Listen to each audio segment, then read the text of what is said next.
Hi everyone, welcome back to this week's show, Coffee Break with PCEB. And how are you? We've got Miss Yap Sook Ling from Asian Overland Services. Welcome to you, Sook Ling. Hi everyone. And today, of course, we're going to be enjoying a great cup of coffee together. And I've got mine right here, my double shot latte as always. Perks me up in the afternoon, yeah? How about you, Sook Ling? What's your beverage of the day? Lots, lots of water. Oh, Yeah. keeping yourself hydrated. I already had my coffee this morning, so yeah, Uh-huh. that's quite enough.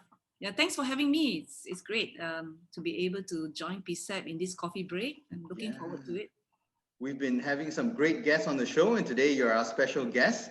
And of course, we've been having our lockdown been prolonged for a little while now. So we've had MCO, FMCO, and now in Kuala Lumpur and Selangor, it's gone on to EMCO. So how have you been keeping yourself occupied? And what are any new hobbies or pastimes that you have picked up during this time? We all working from home. Yeah, so we're still working. And at the same time, it's still busy because we're still trying to navigate our way around, in terms of work. But in terms of hobby, during my free time, currently listening to a lot of podcasts from clinical psychologists. I just started to get very interested in them, especially Jordan Peterson. Very interesting. He has this thing called 12 Ways of Life. And there was Stephen Covey, 7 Habits of a Highly Effective Person. That was this sort of mind changing for a lot of people. And I Mhm. think this next one is pretty good, especially for young people. Ah, I see. So you're gathering a lot of this kind of motivational information, and does it help to also when you try to motivate your staff, your team? Yes, it does. It does. We are in a sort of a difficult time, obviously. Mhm. So everyone need to be kept motivated. They need to, increasingly understand their relevance, how to learn more. So it does help a lot. Does help a lot, especially young people. There's a lot of very good. I would say lessons there that young people can learn from these 12 ways of life from Jordan Peterson. So if anyone knows about it, just Google it or YouTube. It's really very good. Highly recommended. Wonderful. So you get all the information and you help to pass it down to your team as well. Yeah, that's Yes, I fantastic. try my best. Yeah. So, of course, Asian Overland Services, a very established DMC in Malaysia since back in the day, I believe maybe even up to the early 80s, if I'm not wrong. Well, we were incorporated in 1976, so we are like 78 Wow. years old. So that's a Mhm. long time. Yeah. Amazing. Yes, it is. Yeah. And maybe you'll like to tell our viewers a little bit about what a destination management company is and what you do. Yeah, sure. Yeah. So, what we do is that we take requests from our clients who want to create a very memorable event. Could be for their staff or could be for their clients, maybe high achievers. So what we do is that firstly, um, they normally clients always have a few destinations to choose from, at least three. Yeah. So firstly, they will go to the they will have that choice and they come to us and they ask us for some proposals. So then they will give it to their client. And once the client chooses the destination, for example, in Malaysia, then there will be a lot of emailing and liaising with each other as to what is best for them. So when that's confirmed, when the clients come, we do the whole operation, make sure that everything is perfect, and hoping that in the end they will go back with very good memories of Malaysia. And of course, being very thankful to our client for actually bringing them to this event. That's Ah, what we do. wonderful. Yeah. So within Malaysia, what would you say are the hot spots or the favorite spots for your clients when Mm, they are considering holding the event in Malaysia? mm, mm, mm. Yeah, it would definitely be Kuala Lumpur, Penang, Langkawi, Sabah. A lot of that got to do with direct access, I would say, especially airports, yeah, That's airports. And right. Kuching is also there, Mhm. trailing behind. I Yeah, so see. these are all very sought after destinations. Mhm. Mm. And for us in Penang, what would you say or consider is some of our strong points that would help you sell to your client, you know, have your event in Penang? Mhm. You know, I was a incentive manager of this company after I started, like after 5 years working there. And Penang has been one of the real sought after destination for our business, for our groups. So it's got, I always tell clients, it's got all the elements that you really want. It's got the entertainment that most clients would want to have, and then they have got this cultural aspect. I mean, being listed as a World Heritage Site is really something amazing. So it's very easy for us to sell Penang because of that. And it's the authentic experience you have in Little India, in the town itself. And also there have been very nice development that has been that's been made. Like, for example, the habitat, Spice Garden, you can convert Kukongsi to a private function, Cheong Fat Si, so many very nice iconic venues that actually a group can actually come, and they have good choices, and all of them are really good. So and of course hotels. Okay, we don't have the Four Seasons and so on, but we have Rasa Sayang, we have Golden Sands, we have Park Royal. So yeah, and all these are very good choices. So definitely, I would say Penang is one of the best destination to come to for And would you event. mention food as well? Penang food Oh, is yeah, a food. definite pull. Yeah, definitely the food, yeah. And Yeah. you have beautiful restaurants now, Mhm. like the Kebaya, like this, some of the mansions that have converted into nice restaurants. And of course, sometimes we do take people to the authentic side, like the night market, where they Mm. can actually try local food. So the food itself is also very, very, is the variety is there. It's very memorable. And how would you rate value for money in terms of destination? Let's not talk about even comparing overseas, but just within Malaysia, do you think Penang is a very competitive destination, value for money wise?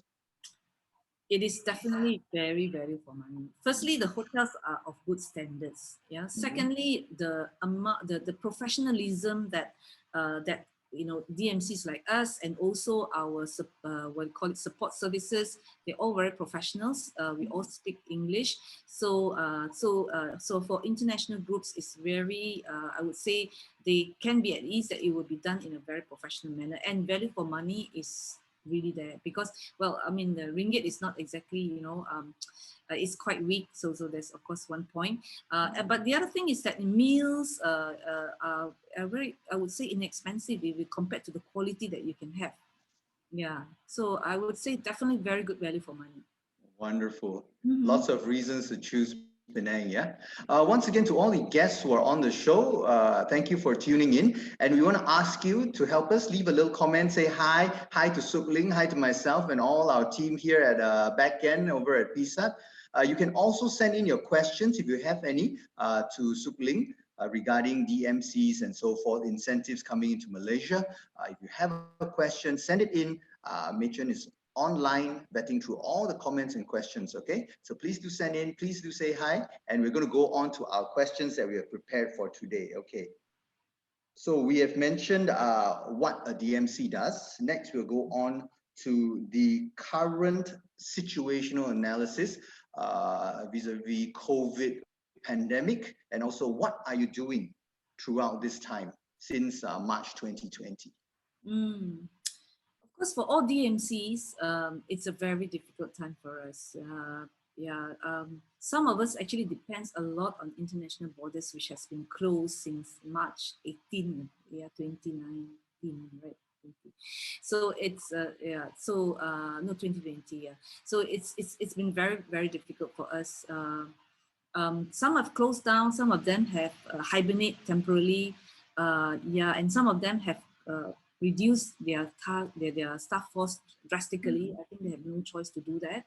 So difficult situation. If we talk about how is it now, everybody's trying to survive. For those who are still surviving, Mhm. um, And well, at the same time, what do we do, while we are waiting for that particular time when we are able to operate?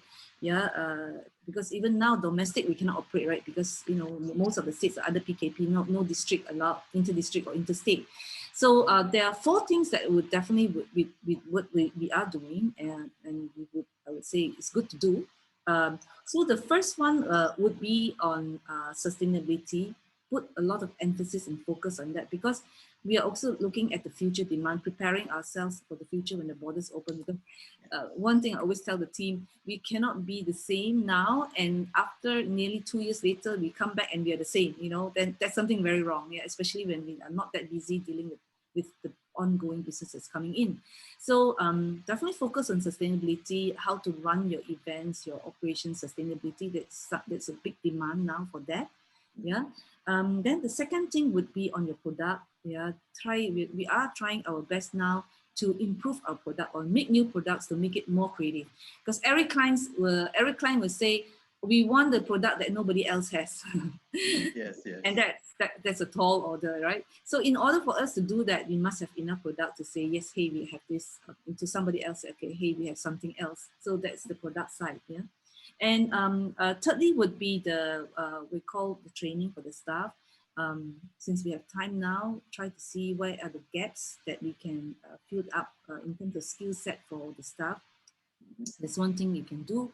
And lastly would be on the looking at the technology and digitalization part of it, which I would say is the most difficult for a lot of us, because most of us come from brick and mortar kind of background. And yeah, and to pivot towards that side, there's a lot of things to discover, a lot of things to learn, a lot of decisions to be made. Do you do your own system? Do you partner with the IT partner? What would your clients prefer? So yeah, but inevitably that has to be done. Yeah, hybrid meetings, for example, is something that is going to be in the future. That's going to be the future. Yeah. But having said that, as a if you run incentive, it's very difficult to say you're going to motivate and make someone rewarded by looking at a virtual, a virtual tour, Yeah. I can do it myself. Like I can go to YouTube. Yeah. So so that will be something challenging, but that's also something that we have to do. Yeah. Obviously, in our process flows and all that, the technology side, that's okay. We have taken care of that. And every year we improve that. But now we're talking about pivoting to the point of where people will be wanting not to travel, for example. Yeah. What do you do? I think conferences and seminars have managed to make the transition much better to this virtual and hybrid kind of format. Yeah. Yes, they are. There are challenges, of course, like keeping people's attention, how to engage people. But yes, they have actually quite successful. Incentives a bit harder. Incentives, they want to experience the place themselves. Yeah. It's all about creating memories. Okay. Our next question is now you're moving away or moving on from destination marketing to health and safety management, yeah? And providing necessary protocols for travel safety. So how have you managed that so far? Well, when the pandemic started, not too long after that, a group of DMCs, we came together and we actually talked about how to do the SOPs. What are the SOPs that we should be doing? Because we were thinking like, hey, you know what? In 3 months' time, this is going to end. In 6 months' time, it's going to end. So we were ready since like 1 year plus ago. So we did a lot. We talked about it. We engaged with the government, with MOTAC, and they asked us like, okay, what are your SOPs that you're going to do? So we have submitted to them. So yeah, like for example, on arrival, the number of people in the bus, temperature taking, sanitizing the bus each time people leave the bus and they come in again. That our what do you call it? Our drivers are vaccinated. Whoever the front lines, the guides are vaccinated. Touchless if possible, or low touch if not that. Venues is what do you call physical distancing. All these things actually are all in place. We are just waiting for the green light that we can operate. Yeah. That's right. That's wonderful. Mm. You're all prepared, yeah? Mm. And we've also got a question about how to balance the demands of the client versus your negotiations with your suppliers, yeah? So your clients have some demands, and then how to negotiate with your vendors. Mm-hmm. I think moving forward, definitely the clients, the first and foremost things is are always about safety and health. That will be the one very important thing that they will be very particular about. So of course, whatever we promise that we will do, we have to talk to our suppliers that they come to the same standards. I think most of the things that we have agreed on and talked about is achievable. I think, you know, Malaysian suppliers are basically very professional. They understand what they need to do. Maybe some of the demands, like, you know, everyone that's in contact with our clients has to take a PCR test. I mean, that's pretty expensive, Yeah. especially now. Yeah, but of course, we give the option to the client that if you want that, yes, please, you know, if you're willing to pay for it, then yeah, we definitely can do that. But other than that, I would say that, you know, on the safety side, suppliers are really, they understand what needs to be done. Uh, um, I would say that perhaps a little bit more challenging part is that, you know, getting our suppliers to be more sustainable, to understand what it is and what are the things that need to do, you know, and actually we encourage our suppliers to be certified, Mm-hmm. like Traflight certified or global green certified, something like that. We know it's a good thing. It brings it gives the Malaysia a good brand when people like us are all certified in international branding.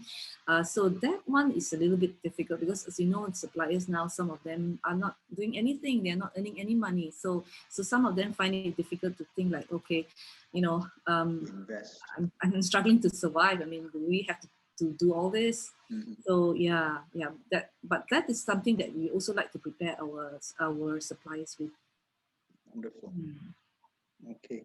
The next question is about trade shows and travel road shows to promote your services. Are you still actively participating in such shows?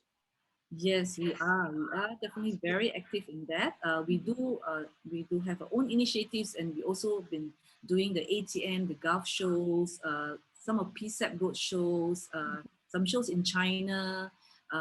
Yeah, and yeah, we are very active in that because we have to let our clients know that hey, we're still around. You know, don't forget us. Yes. You know, don't forget Malaysia. Come back, or you know, come back to Penang. You know, if you Mhm. can. So we're actively doing that because it's very important. Otherwise, people forget, you know, not only they will forget us, but they will forget the country, you know, they forget Malaysia because once the borders open up, once, you know, most countries reach herd immunity, everybody will be fighting for that pie, right? Yeah. So we should be ready now and we should keep them constantly in our mind so that they will think of us. Yeah. So when all the trade shows have gone virtual or online, how Mm. would you gauge the effectiveness of that versus being able to actually meet up face to face with the buyers overseas in their home country or in a third country? Right. Surprisingly, I must say, in the first place, you know, maybe it's at the start. You know, the technology was not always the best. You know, the matching, the appointments. So Mhm. if we sometimes we find it quite hard to navigate, and even our clients will say, "Hey, we were waiting for you," and we say, "Hey, we were waiting for you." So, so the technology part was not that great, but I guess it should improve time after time. I mean, I'm even talking about some, you know, very established shows. You know, like ITB. We also were, you know, finding a bit difficult to navigate at the time. So yeah, but in terms of effectiveness and all that, definitely we prefer face to face lah. You know, that is something that it beats everything else, right? Yeah. But otherwise than that, it's okay. It's okay. I mean, at least it's a platform for us to stay connected and Mhm. you know, to talk about what's going on in Malaysia, what we have done. Yeah, yeah. But of course, in everybody's mind, the question is that when are your borders opening up? Yeah, That's right. yeah. So it tend to, you know, once that answer is very gray, then, you know, the problem is that the interest tend to taper off from clients. Yeah. Mhm. So that is something that we seem to be battling with. Mm, We're yeah. going to move on to our next section right now. Mm-hmm. Okay. It's talking about how you are navigating your resources and keeping your international clients updated and maintaining interest. So we talk about trade shows as one. What other ways are you staying connected to your clients, especially those overseas? Okay. We do have our regular newsletter. We want people to be regularly remembering us, remembering about Malaysia, what's happening there. Especially if there are good news of increase in vaccination numbers. Is something we want to tell them, and that now we have a goal of when we will reach herd immunity. Hopefully, it will happen. So sort of gives hope to clients, because some clients don't, quite a number of them, they don't plan their thing like in the next week or next month. They're talking about 3 months later, 6 months later. So if we don't give them some hope that they can come to Malaysia, or your event can be held, then we would lose a lot, really a lot. We will lose another year. The borders are open, but everybody else is going, everyone else, because they have planned and we have not, or they keep constantly keep in touch, but we are not. So that is what we do. So we do our own small little private engagement with our clients to tell them what's happening. We also have, like, some tourism board and tourism officers have talked to us to give some presentations, talk to some of we call clients from their country, Bangkok, Indonesia. So we have also done that. Yeah. Yeah.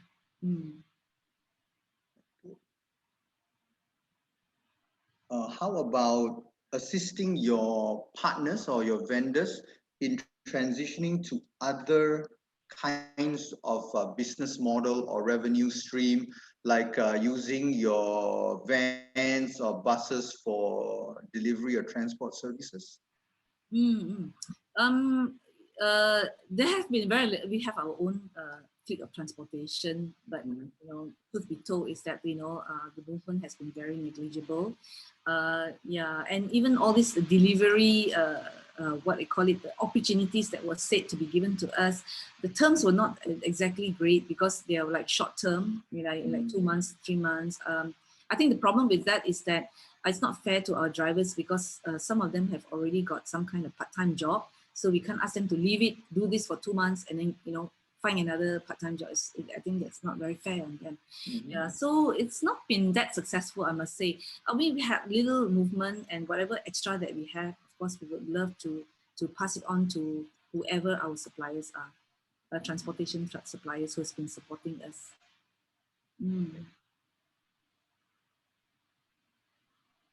During the current RFP request by customers and clients, what are the travelers' feedback? What is the feedback from the client? Are they still asking for your proposals, and what are their concerns? Yes, definitely they are asking for proposals. There are two types. One is internationally. There have been RFPs that has come in and asking us some questions. But really, frankly, unfortunately, when we are not able to give a specific date when the borders are open, so very much after that, the conversation ends in there, because they will say thank you. We will keep in touch, and I think obviously we have lost to another destination who has a very fixed plan as to when they're starting or they have started. Yeah, so we did have a number of RFPs requests, which unfortunately could not progress due to the uncertainty of the borders not opening. We also have some local requests, but as you know, everything is put on hold because of the PKP, and the numbers are quite high at the moment. So we are hoping that the numbers will go down, so that at least that movement can start again. Yeah. And are you constantly engaging or collaborating with the stakeholders in BE for your RFPs, or to look for RFPs opportunities for future events?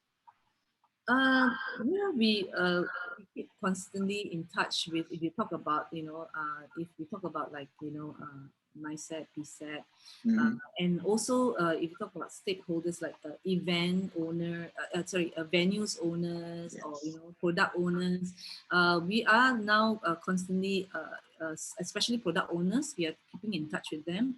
Our idea is to actually how we can propel ourselves to something more interesting, something more creative, so that when we go out, because as you know, we mentioned just now, when we go out to bid, we are not the only country that will go out to bid. So all this kind of creativity that we can show to the client that this is what you will experience when you come in is so important. So it is a good time for us to actually engage with them and work together to actually make the RFPs even more interesting. That they will have to say it has to be Malaysia. Yeah. And would you find that the quality of your visuals, you know, the videos, the photographs are very important to help you create this RFP? Yeah, yes, they are very important, and I have to say, quite you know, quite sort of sadly, they are quite lacking actually. Really good photographs and really good videos, you know. Of course, you can buy them. There's another way that you can do it, but other than that, you know, they're quite lacking. I mean, it would be wonderful. Maybe, you know, PCEB or you know, Penang state government can give some funds like what Singapore did. I think they give funds to all the inbound company to make videos, to learn how to take photographs. I think that's an absolutely wonderful idea, because nothing sells like pictures and videos, especially these days, right? So YouTube has propelled themselves to something, you know, monstrous. So it's like you have to have. So I think, you know, having you ask that, it'd be wonderful if, you know, PCEB or Penang State government can do that. I believe they would have, you know, but I'm sure that they have been stockpiling it. Every event that we have done, we have created a lot of videos and photographs of it. So perhaps, you know, just to be able to ask them, I'm sure they'll be able to help you. Okay, yeah. We're going to head over to the live right now. And let's see who's online with us, okay? And also, please don't forget to send in your questions if you have any for Sook Ling. And send in your questions. Let's see who is here. May Yap. Hi, May Yap. And Ting Wei Cheng. Those are your friends, I believe, from Kuala Lumpur. Muk Ying Ying, Philip, and Trisha, of course, is watching. And Joey, Lynette, Kuala Lin Lin are also watching online. Wonderful. Okay, let's see if there are any questions. Let's go to Mei Chen has sent in. Okay, this is a question that's come in. When the borders reopen, what are your clients' expectations for Malaysia? And do you think we are ready for them?